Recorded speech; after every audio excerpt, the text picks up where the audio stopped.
Olá, meus queridos irmãos e irmãs, nós estamos unidos e reunidos no nome de Deus que é Pai, Filho e Espírito Santo. Amém. Que a graça de nosso Senhor Jesus Cristo, o amor do Pai e a comunhão do Espírito Santo esteja com cada um de vocês. Bendito seja Deus que nos reuniu no amor de Cristo. É com muita alegria que nesta segunda-feira, iniciando a semana, estamos vivenciando o tempo comum, mas hoje, no dia 2 de fevereiro, nós comemoramos, é dia de festa na Santa Igreja, a apresentação do Senhor, né? Quando Maria e José levam Jesus para ser apresentados no templo. Então, juntos, vamos refletir o Evangelho de Lucas, do capítulo 2, dos versículos de 22 a 40. O Senhor esteja convosco e Ele está no meio de nós. Proclamação do Evangelho de Jesus Cristo segundo Lucas. Glória a vós, Senhor. Quando se completaram os dias para a purificação da mãe e do filho, conforme a lei de Moisés, Maria e José levaram Jesus a Jerusalém, a fim de apresentá-lo ao Senhor no templo.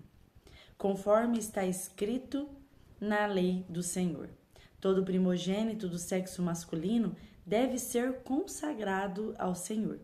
Foram também oferecer o sacrifício, 2 pombinhos ou um par de rolas, como está ordenado na lei do Senhor.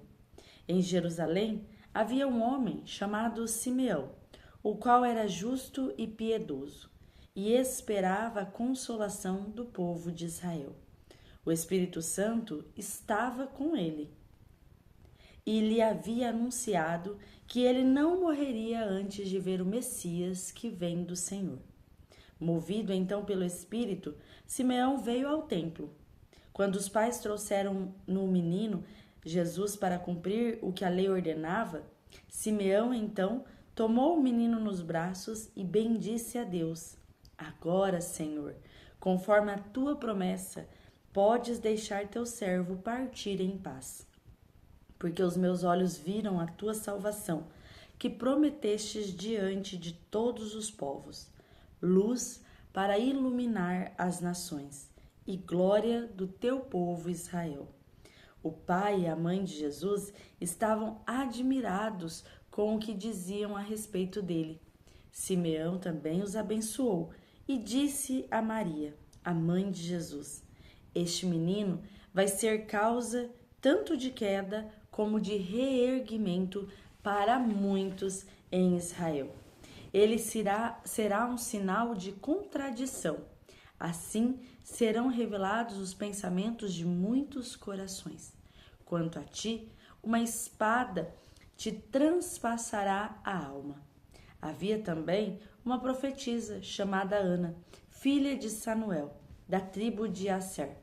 Era de idade muito avançada.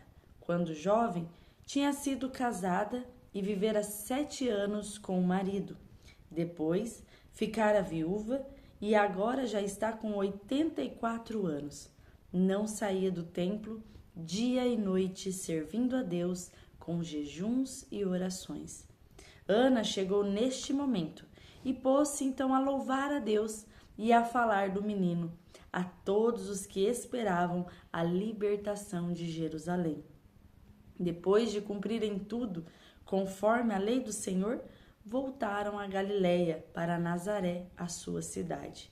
E o menino crescia e tornava-se forte, cheio de sabedoria, e a graça de Deus estava com ele.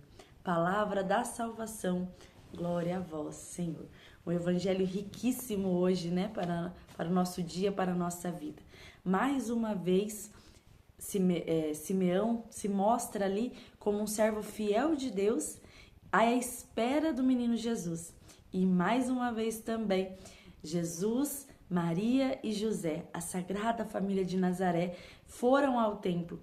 Maria e José para cumprir a lei do Senhor, né? A lei daquele tempo, que era apresentar então o filho primogênito, Jesus. Ela foi, seguiu conforme a lei da época para nos ensinar que é preciso nós termos sempre cautela entre fazer o bem, fazer o que Deus nos pede e também ser obedientes às leis da nossa época, né? Não contradizer com as regras, com as leis vigentes. Então Maria, ao chegar no templo para fazer a apresentação de Jesus, ela encontra um homem justo, um homem que estava ali à espera do Salvador, né? Um homem que era movido, a sua vida movida pelo Santo Espírito de Deus. E quando Simeão então vê Jesus, vê a família de Nazaré, ele se alegra, ele reconhece que é o Filho de Deus.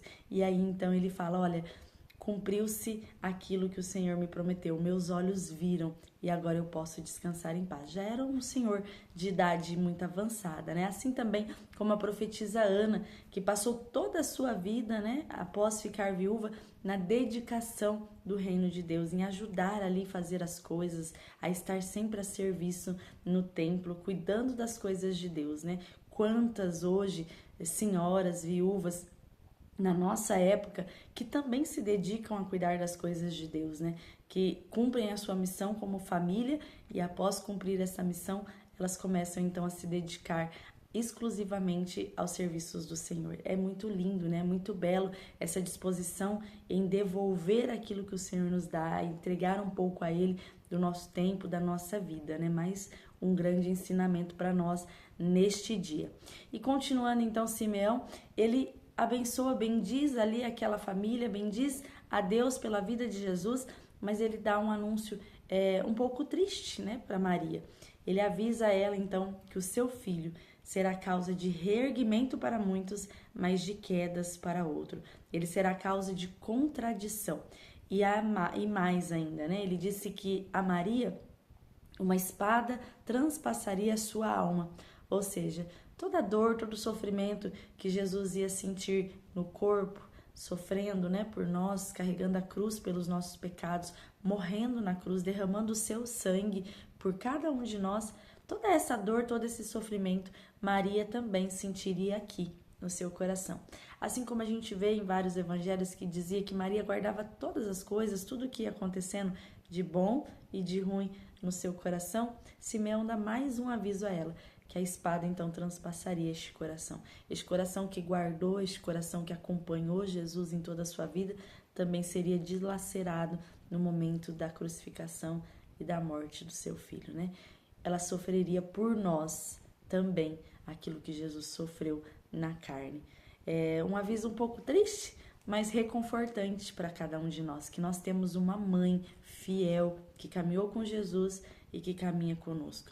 Que naquela época ela entregou também a sua vida, né? Disse o seu sim até o último momento, assim como ela continua dizendo sim, sendo uma intercessora fiel para cada um de nós. Nós temos a quem recorrer.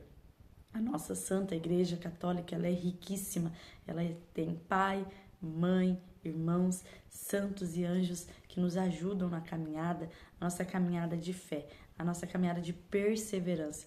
Por isso é preciso que nós sempre estejamos em união com o céu, sempre em oração, sempre dando a Deus um pouquinho daquilo que nós temos de melhor, que hoje seria o nosso templo e o nosso templo, o corpo. O nosso corpo é templo do Espírito Santo. Nós precisamos entregar ele a Deus, né? De todas as formas, né? De todas as formas possíveis e impossíveis. Entregar o nosso viver, entregar o nosso falar, o nosso agir, a nossa vida, entregar tudo a Deus. E principalmente, entregar o nosso tempo, a nossa disposição em servi-lo, em estar ao lado dele como Maria também esteve. E como que a gente consegue isso? Apenas estando em comum oração. Em comum oração, estando sempre em intimidade com o céu, pela intercessão da nossa mãe, Maria, pela intercessão dos nossos santos e dos anjos que nos acompanham. Louvado seja o nosso Senhor Jesus Cristo, para sempre seja louvado. Nós continuaremos unidos e reunidos no nome de Deus que é Pai, Filho e Espírito Santo. Amém. Uma ótima e abençoada semana para cada um de vocês. E lembrando que amanhã, dia 3, nós temos em nossa paróquia a primeira missa do neo-sacerdote Igor e também a celebração do nosso padroeiro São Brás. Todos vocês estão convidados a participar conosco. Fiquem com Deus.